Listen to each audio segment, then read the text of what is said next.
You know what I like more than knowledge? Ranking Google My Business listings in the 3-pack that aren't even verified. My name is Chris Palmer, and in today's video, I'd like to discuss how you can rank your local business faster, how you can rank your GMB listings in the 3-pack faster, easier, and how you can get more clicks from maps. So this is geared towards local GMB maps.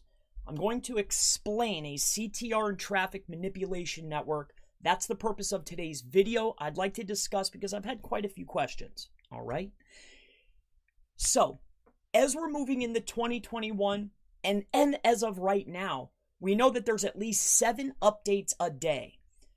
As Google is becoming more and more algorithmic, we know that they're looking more towards user signals.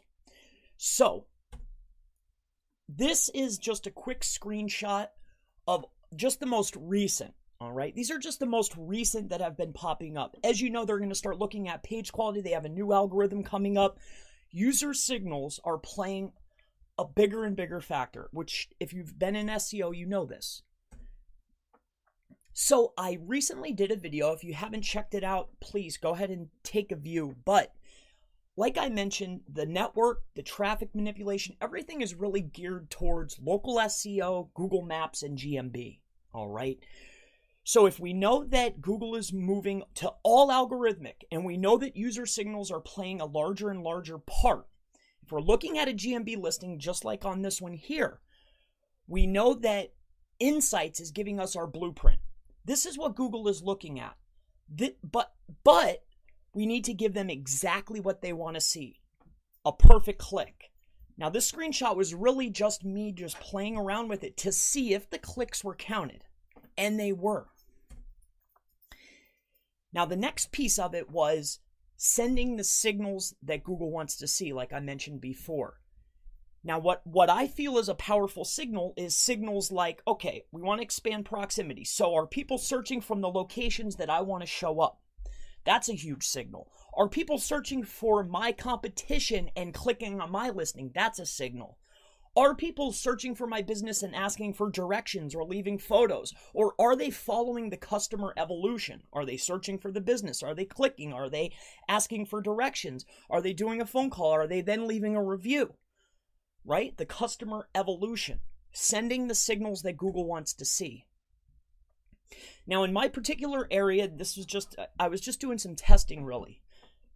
I've been testing this for quite some time now, but who's in my area is SEO Harrisburg and Smart Source SEO. SEO Harrisburg is an excellent name because that's super past where I am, right? In Harrisburg, I'm in Tamaqua.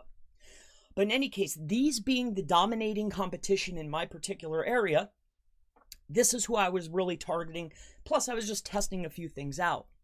So what I did is I sent particular clicks going back to generating the signals that Google wants to see, and I control it. I was searching for SEO Harrisburg, finding my listing, Smart Source SEO, getting my listing, generating and sending a powerful signal. That's what it's all about. It's all about these user signals. So if proximity is the #1 local factor, like I discussed just before and in past videos, if I can start making geolocation requests from particular areas that I control, and they're consistently coming up, I'm also searching for businesses outside of my proximity, but somehow finding my business, there's something that's called a session. If within a session I'm searching for another business or outside of my proximity and I find my business, that's a huge, powerful signal. This is just one way. So how to generate these signals. Now again, can this be taken outside of the context of, local business, Google My Business and Maps? Perhaps. Have I used it outside of this? No, I have not. I have tested and used to success in these particular key places: local, Google My Business, and Maps. So how do you do it? How do you generate the signals? This is done by what I call a CTR and traffic network. I actually call it a manipulation network, but I didn't want to say that I didn't want it to sound black hat because it's not. So really what I want to cover today right? I've showed just a couple results and, how things are leaning towards, but I want to talk about what it is, how you can get started, and the overall cost. Now, what exactly is it, to touch on that? A CTR and traffic network is a network of devices, or you could look at it as a network of personas that you control. The key here is that you control it. And there's actually two different types. There's 4 types, but we're going to discuss 2 types, which are the most... this is a very new strategy, a newer technique. We're digressing from the bots, and we're realizing, okay, maybe as a supplement they have a little bit of help, but we want to control the action, the evolution of a customer from beginning until end. So there's 2 types of networks. So we have our physical network, which I've tried different types. I've bought in the Raspberry Pis. I've created my own mobile proxies. I've had software that was for sending out mass SMS, also making mass robocalls. I've had that software through my timeshare and travel club agency. That I set up my own little system. I also went ahead and I went on to eBay. I'm a power seller on eBay. If anybody's followed me, they know. I went on eBay and I bought phones. I tested it that way. And we're going to discuss, benefits and drawbacks of each. And what I settled on was actually a virtual network. All right? A virtual network is a lot more scalable. It's something that you can maintain and manage. Plus, the startup cost is a lot lower. So if you have multiple clients, or maybe you want to make money, or whatever the case is, a virtual network is really what I settled on. But why wouldn't I just use a service? There's a lot of services out there that generate clicks, that generate real users and organic, and those services are great. But why wouldn't I just use that service? Like I said, I want to control everything from beginning till end. If you're doing SEO, you want to control everything from beginning until end. So why wouldn't I use services like Mechanical Turk, an excellent service? Have I used it? Yes. Does it work? Yes. Is it a little trickier than other services? Yes. And you can use this. It is help. It can help. But as far as cost efficientness and me being able to control every single aspect of every single element, I want to have control and I want to be cost effective. But what about a very popular, and I like this tool, I've used it quite a bit. Why not micro workers? Again, it's the same exact reason. I want to control. I want to know exactly what's going into a campaign. I want to know from beginning until end, and I want A+ quality. As things are moving on in time, the quality has to be there, just like with your links and your content. Everything, do you think that these services, that those guys aren't building out these networks and using the same stuff? Do you think they're not doing it cheap as possible so they could generate as much money? They're doing it for 50 cents to $1 a click. So, and that's really one of the aspects that this could help you, because that's, in my opinion, from what I saw, a lot of them are doing this. But in any case, you can supplement with these services and they are okay. But I'd rather the control, and I want to know exactly what's going into a campaign. So like I mentioned, you need to control all aspects of a campaign, and you want trusted traffic, and you want to know how that traffic is generated. But not just any traffic. We need click-through traffic. We need to know where it's coming from. Where did it start from? How is the session time? Where is it going? What link did they click? How did they do it? Right? The whole cycle you want to control. It's just like a PBN if you're building links. They're super powerful. You control every aspect. If something happens, you can shut it off. It's the same thing. It's just, we're just taking the local stuff to the next step. That's what this is all about. So, and I wanted to touch on this, and it's not only a matter of, hey, it's trusted and the signals, but if we're looking at a cost to time, benefit, plus, hey, I can't even 100% guarantee that these guys are going to do what they say, and maybe they don't even have a setup that I already have, which I've already figured out. So if you take a look here, and we're doing signals, and for larger campaigns, you'll need more. For smaller, localized, and maps, you'll need less. But when you start taking a look here at the types of click and search, which is what we need, click and search, right? Primarily. For the better quality, it's going to be $1 to 50 cents, 80 cents. As you can see, it's a quick screenshot that I took on my second account.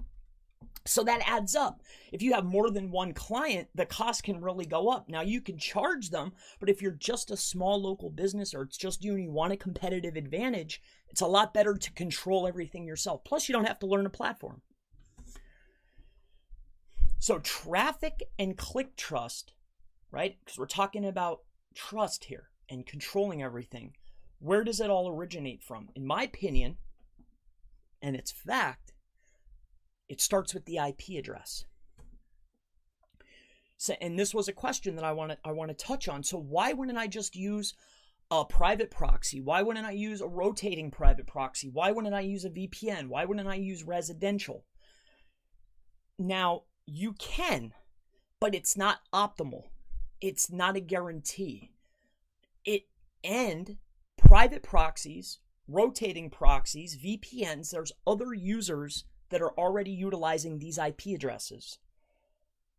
You see? There's already marketers. There's already IG creators, people managing accounts, people scraping all kinds of stuff. Even the private ones, even if you're using a rotating residential, even after the course of time, even if you're using a rotating proxy, it's back connected to an actual IP.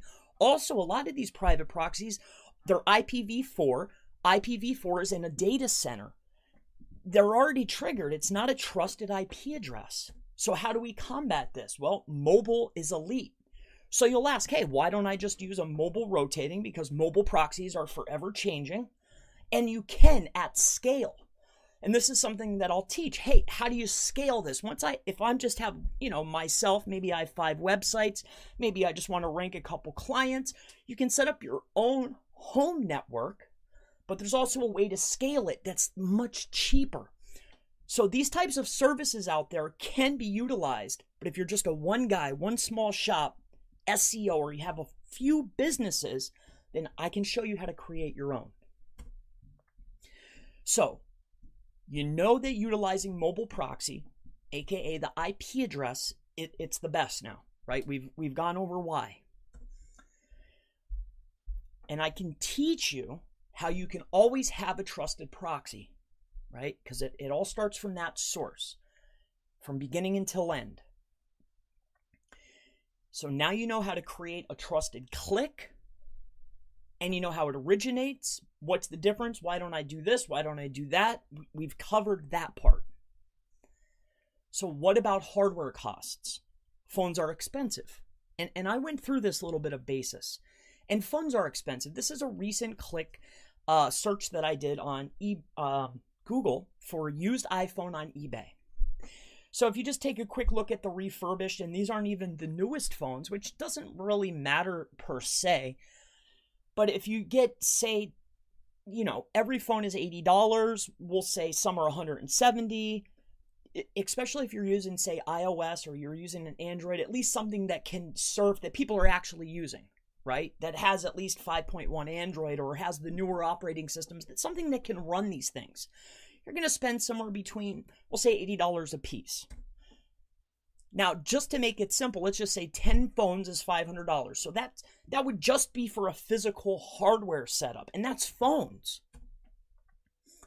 But then you have to insert the SIMs, and you have to handle each phone individually, or turn them all on, or maybe you'll have to have different data plans, right? You're handling it, you're doing it. It's not scalable. It's just not realistic, right? It's a lot of work. It's just not realistic. If that's something maybe that, it's achievable, but for me, it's not time efficient. It's not efficient, and there's a better way. So what about the service for each phone? And I just touched on this briefly, right? For each phone or each device, you're going to need a connection to the internet, right? So I went out and I got a quick screenshot from a website, and there's multiple different services, but I took this photo and I combined them because this is generally what you'll go out and you'll find, right? There's 2 different types of service providers. There's CDMA and there's GSM, right? Does it take a SIM card or not? Verizon is a CDMA, AT&T is a GSM, all right, just to get you on base and on board. Does it matter? Not really. However, there's a caveat. In my humble opinion, I want somebody that's going to utilize a lot of different servers, so that way my IP range is a lot more vast. What I mean by this is there's multiple service providers, perhaps maybe Straight Talk, that will use multiple different providers. That way I'm getting a very large range of IP sets. All right, so Straight Talk, Net 10, T-Mobile has one, Tello has one. There's a bunch of them out there. But the general price here per phone or per device is about $10 per gig. Now, you might get cheaper the more you buy, but you want a reputable service that utilizes a lot of other reputable service towers. It's the easiest way that I can explain that. So I'm showing the cost of what it would be, but if you have 10 devices, you'd have to do it times 10. So that's 100 plus I have to buy the things. That's every single month. You see, it's a recurring basis. So it seems like a lot of work. Why wouldn't I just use a traffic bot, right? And I touched on this a little bit at the very beginning. Why wouldn't I just use a traffic bot? Well, you could, and I have. I've tried them all. PandaBot. I've tried Diabolical Traffic Bot. I've tried all the different little ones that I found, like on Fiverr or Conquer. They build out these bots. I've tried Supreme, Panda. There's a bunch of them that I have. Right? And I've tried them out. And if you've played with any of these devices or tools or softwares in the past, you get mixed results. Another reason why I think that the bots really aren't up to par is because if you feel that Google is advanced, which I feel that they are, can they track mouse movement? I think that mouse movement could be a user signal that they could be looking at. I would find that it would be hard, but it could happen. Also, the IP ranges, we're going back to the IPs that you have to use. Diabolical Bot has its own little IP set, which a bazillion people have used, SEOs primarily. If you use Jingling, again, scraping again, you're using IPv4, server-based or data-based proxies. Even if you hook it up to a residential proxy, eventually that pool of 23 million can get used up very fast, whether you're using Storm or whatever you're using. What I'm getting at here is it can be supplemented if you're using a little bit of paid traffic and you want to send in just a little bit more for a boost. Primarily, I like bots for, say, secondary properties that I own. But when I'm looking at my money site or looking at entities that are directly correlated to my business, I want to control everything and I want to know that the IP range and everything is completely clean and it looks as realistic as possible. So there's no trouble. So that's why. So, and I just touched on this, but just like link building, you want to keep things as natural as possible, right? Like I mentioned before with the PBNs, you don't just blast a site, or just like I mentioned with the traffic bots, it's the same thing over and over. You want to keep things natural. Plus, SEO is consistently evolving. As you know, there's consistent changes. There's always something new happening and changing. As it's becoming more and more algorithmic, like I mentioned before, user signals are going to be looked upon more and more. So you need a competitive edge, an edge that only a few experts as of now use. Something that's cost effective. Something that's safe for you and your clients. And I put a star there because with any strategy or technique or anything like that, there's always going to be risk. I'm not going to say that this is risk averse 100% because nothing is, especially if you're trying to manipulate something, right? But it's going to be a lot safer than sending traffic from a bot from a data center proxy, all right? Or a rotating residential or whatever you're doing that's already been used a million times. So also, you want something that maybe you could sell, whether you're selling a setup, whether you're selling the actual service, whether you're selling a ranking, whether you utilize the training and you use it for something else. It's something that you can literally go out and start making money from immediately. So you want something that's safe, you want something that you could sell, something that's going to help you, and most of all, something that's effective. So really, I tried to cover everything. the benefits, the pros, the cons, the cost advantages. I'm offering a training that's called CTR and Traffic Manipulation Network. I'm walking you through the basis that if you're just a normal guy, you have 1 client, 5 clients, 10 clients, or if you want to scale, I'll get into a section where I can teach you how to scale it. And for a very low startup, less than it would cost you to buy 5 phones, actually a quarter of what it would cost you, I can show you how you could get set up and started immediately. I left a link in the description. So if you're interested in learning about CTR and traffic manipulation, you want to know how to set up your own network, check the link in the description below, and I look forward to seeing you in the next SEO, local SEO, how to rank in Google Maps video. Have a blessed day. All right, if there's any questions,